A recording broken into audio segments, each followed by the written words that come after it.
Are you guilty of this? Would you consider this a crime? Yes. And you're guilty. Reciting it? I am guilty. We all know I'm guilty.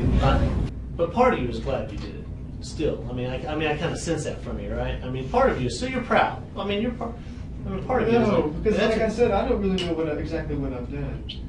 You know, I don't. What do you mean by that? And I had all my magazines and the gun in there.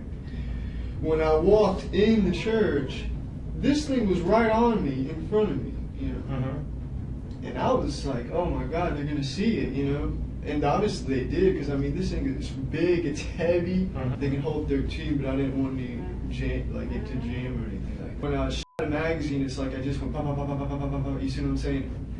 Like at one person.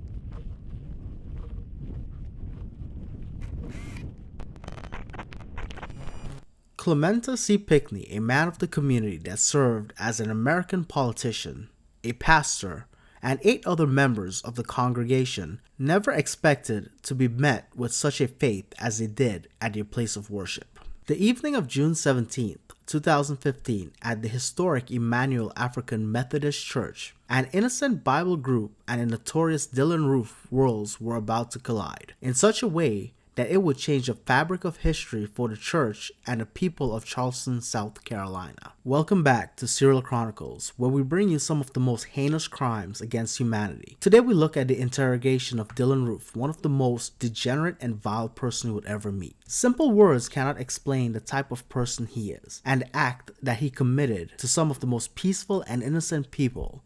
Also, forgive us for the quality of the interrogation, as this is the best one that we can find. Be sure to give us a like and subscribe. I'll send you that here in just 1 minute. Okay. Stars. Hey, Dylan, I'm up to Sandsbury. How you doing? Good. Hey, you done with this? Yeah, I'll get it out of your way if you want.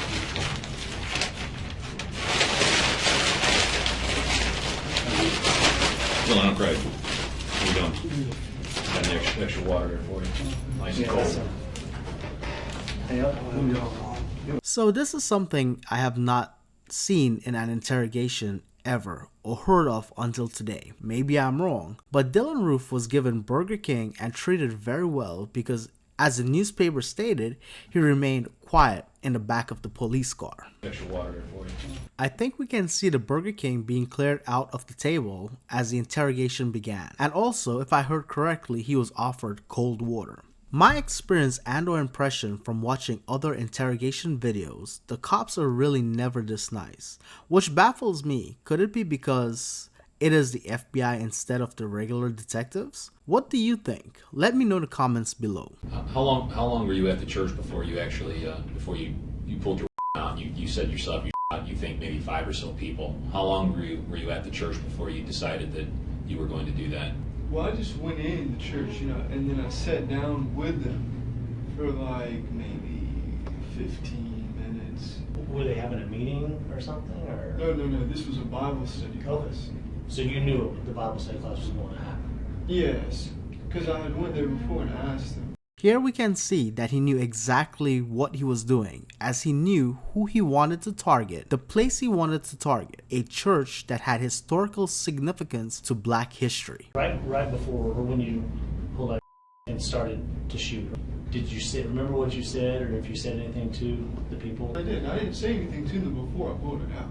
Did they? Not even one word. I didn't. See, I had it in a bag. It was in a bag. The bag's there. I dropped it. You dropped the bag? It was a black really vest or whatever, but I just put it in my belt. And I had all my magazines and the in there.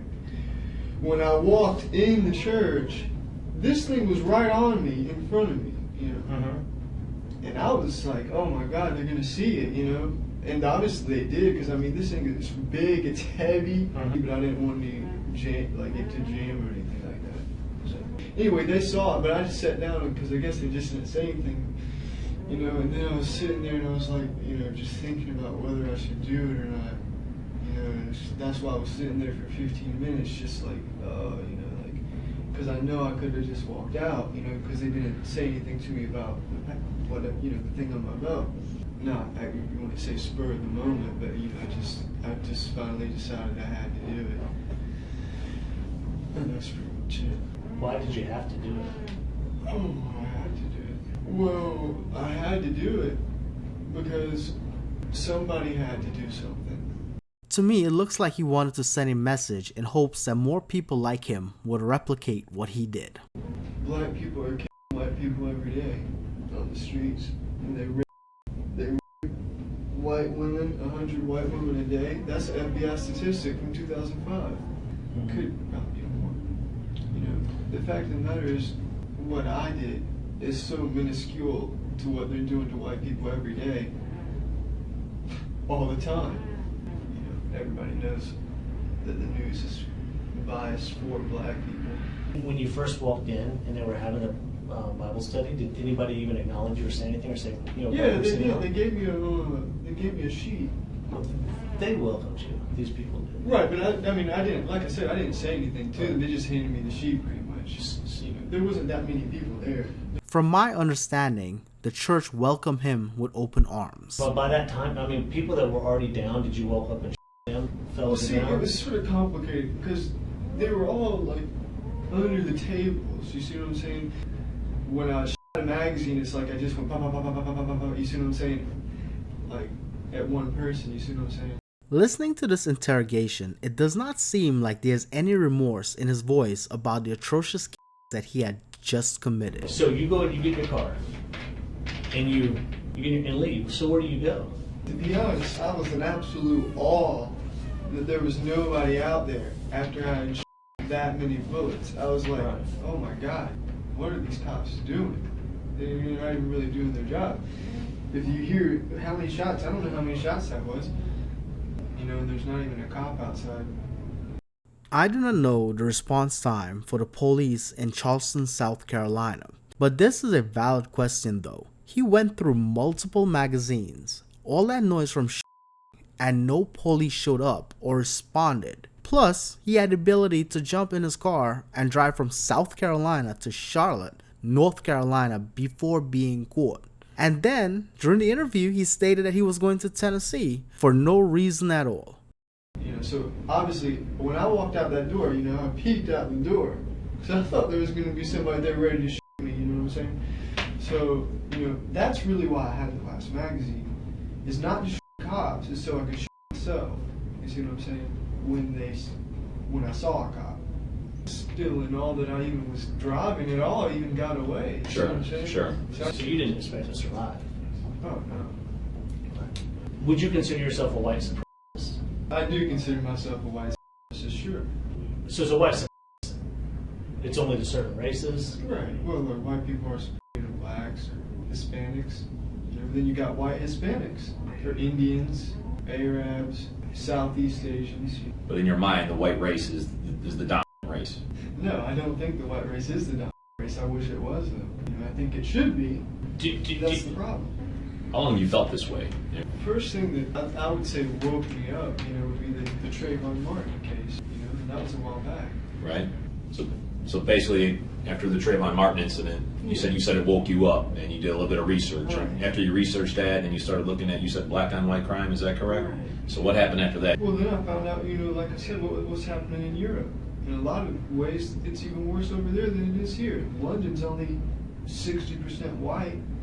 You know, you've got so many Muslims over there in Europe, they're being swamped. There's going to be a race war in Europe, too, I bet. Did you share, I mean, were any of your views shared by any of your friends or anything? I mean, Oh, no. did you ever talk to any of them about it? No. How do you communicate with I don't. You don't? No. So like if your dad or somebody wanted to get a hold of you, how they, if I told you that someone there said that when you started shooting, right when you did it, that you said, I have to kill black people. No, I didn't say that. You don't remember saying that? No, I didn't. I probably said something similar to that. What do you think? In the middle of it. Yeah, okay, Not okay, like when I started right. shooting. Because yeah, well, that's right. When you started shooting, you just pulled out and started shooting because you wanted to get the jump on them. Of course. Right, because if they saw it, somebody might have tackled you or whatever before you got the gun. Right. And you thought about that. Right. Where were you headed to when they stopped you? They turned. Well, I was gonna, this might sound sort of weird, but I was going to try to go to Nashville. Nashville. Why? Yeah. Why Nashville? Why not? So you really didn't have a good escape plan because you didn't think you'd make it out. Right. There was no escape. I mean, Are you glad you did what you did? mean, do you think it sent the message you wanted it to send? Well, I really couldn't tell you. But how do you feel personally about it? Are you glad you did it? Well, I wouldn't say I'm glad I did it, you know, but I've done it. So, You said it was something you had to do. yeah, I have to do it. Is we want to know, is there somebody else involved? Is there somebody, you know, that nurtures you and like led you down this path? Or was this just Dylann? Did Dylann just come up with this all on his own, as you said? Or is there somebody else there that's, you know, recruiting, training, getting people and saying, hey, let's go do this? You know what I'm saying? No, I mean, it's pretty much just, you know, it sounds lame, you know, I don't really like to say it, but it's pretty much just the internet, you know? Yeah. All the information's there for you. Right here, we can see the FBI agents trying to get the reason that he committed this atrocity. And during the interrogation, we can see him stating that it is because of the information he gathered from the internet and him believing in the superiority of his race and people. I think you kind of alluded to earlier. I mean, in your mind, they're innocent people, right? I mean, there was clearly church-going people. They're in a Bible study. I'm not in the position, you know, by myself, you know, to go into like a black neighborhood and shoot, you know, drug dealers or something like that. See what I'm saying? I had to go somewhere else. You see what I'm saying? So what you said, you had to go somewhere where you could Yeah. shoot people without getting shot. That's 1488. You guys probably know what that means. Why don't you explain to me what that means? 14 stands for we must secure the existence of our people and a future for white children, and 88 stands for So would you consider yourself a neo-Nazi then? no, because you know No. I think to be considered a neo-Nazi, you got to be part of a real movement or something. You see? Do you disagree with what Hitler did, or you support me at all? No, I support it. Do you have any remorse? Oh, I think it's too soon. But part of you is glad you did it. Still, I kind of sense that from you, right? I mean, part of you, so you're proud. You picked out that particular church because of the historical Right. meaning behind the church. You actually drove out to the church. There was a black lady, you said, getting into her car as you were walking by, and you found out that there was going to be a Bible study there. So you knew that there was going to be a large concentration of black people at the study. You said you went into the study. So you thought about this. You finally made the decision. You had your weapon. You said maybe April or so is when you got the weapon. Now you had your weapon. You said you bought 2 different boxes of ammunition, one at possibly one Walmart, one at the other. So you didn't buy it all at one time, but you over 77 rounds over time you collected. You brought that weapon with you in a bag. You said you had X amount of, correct me if I'm wrong, was it 7 magazines? 8. 8 magazines altogether. All right. You went into there. You went into the Bible study. You walked in through the door. You saw these 2 tables. So you had 1, 2, 3, 4, 5, 6, 7, 8, 9, 10. So Yeah, you drew 10 people. You sat right here at this table. You sat for about 15 minutes. Could have been 20. Could have been 10. And you said that you just had to do it. You said so when you stood up. You said you started shooting. When you went back to the door, you told us that you fully anticipated after firing 77 rounds that law enforcement would have responded. You were fully anticipating that, and you said you kept an extra magazine, but you weren't going to use that magazine on the police. You were going to use it on yourself. But when you looked outside and you saw the police weren't there, you were kind of shocked. You said, "Wow, geez, the police aren't doing their job." You specifically parked inside the gated area. You said you got into your vehicle. You started to drive, and you said you thought of Charlotte for some reason. So you drove to Charlotte. At some point in time, you said you used your card to get $20 out of an ATM. And then you needed more gas, and then you decided at the last second that maybe going out to Nashville might be a good idea because you had never been there before, and then you got stopped by the police.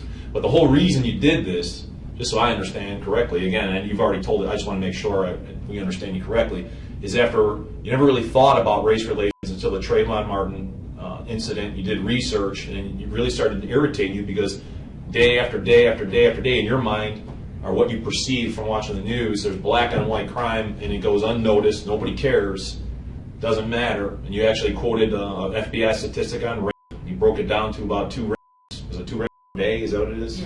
2 per state. 2 rapes per state per day. And then that upsets you.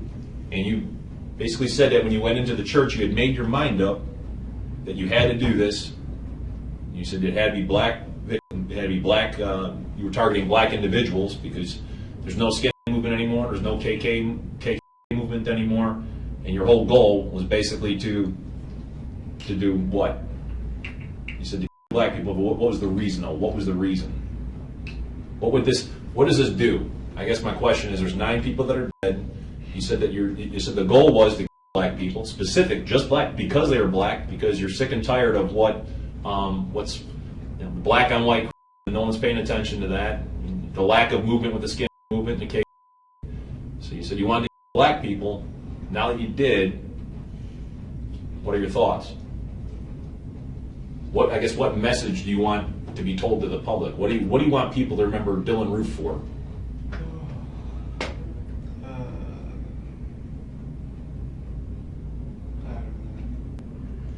Well, like the Ferguson thing, that I really didn't pay too much attention to, because by the time that happened, I'm already completely awake. You see what I'm saying? I don't even really need to pay attention to it anymore, because I already understand it. You see what I'm saying? Understand what? Once you already understand what's going on, I don't even need to watch the news. Because I already know what's happening. That's what I want to understand. You're saying you're completely awake and you understand what's going on. It's being racially aware.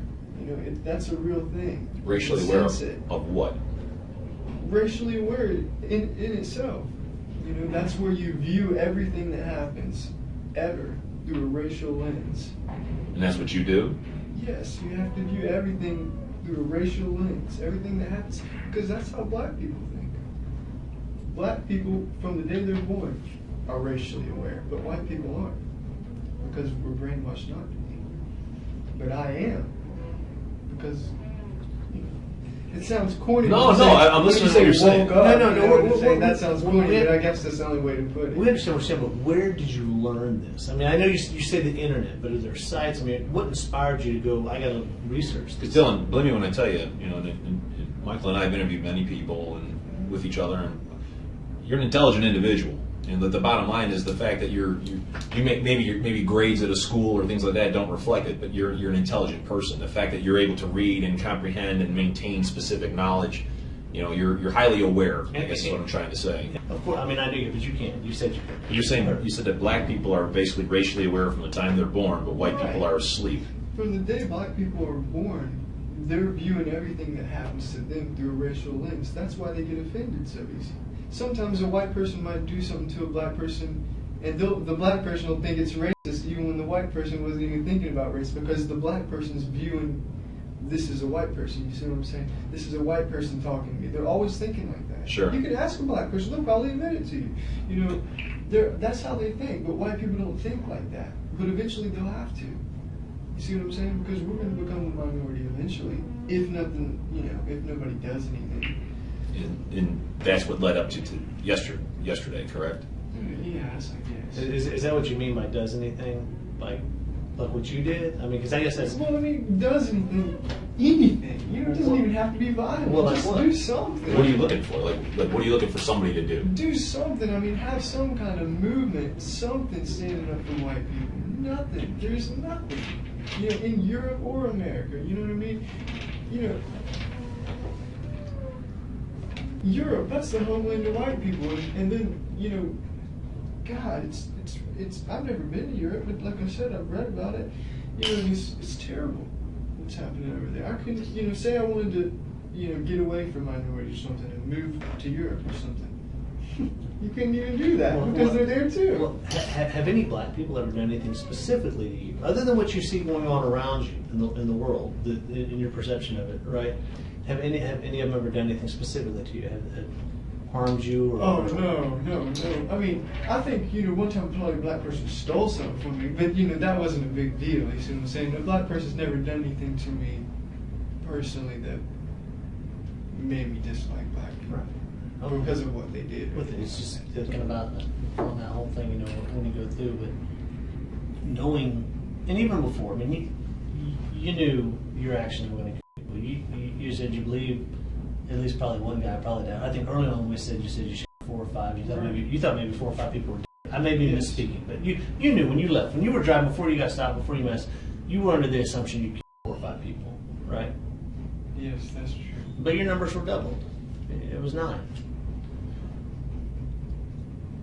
So, I mean, you've done it. I mean, what do you think should happen to you?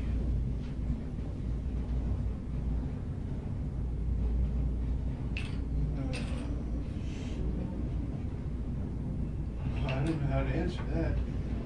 Well, I mean, I guess you're guilty. You wouldn't dispute that. You're guilty of killing the 9 people. Nobody else walked in there and picked up a gun and was with you shooting those 9 people. Or shooting people, right? It was just Dylann Roof, right? Right. Right. So there's nobody helped you plot. There's no co-conspirator in this case. No one put you up to this. This was your plan. You schemed it. You did it, right? Right.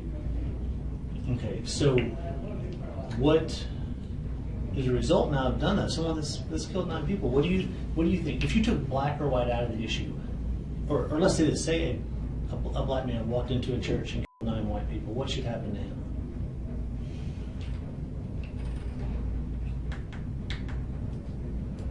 You already know the answer. Just tell us. I mean, I can see by the look on your face you already have a thought. So what was your thought on that when he asked you? Well, you should probably die too, I guess. Well, and I'm not sitting there saying, oh, you think you should die, because I mean you thought you were going to die anyway carrying out this mission. But I guess the question I'm asking, you've said it. I just wonder, are you guilty of this? Would you consider this a crime? Yes. And you're guilty. We'll say it again. I am guilty. Okay. We all know I'm guilty.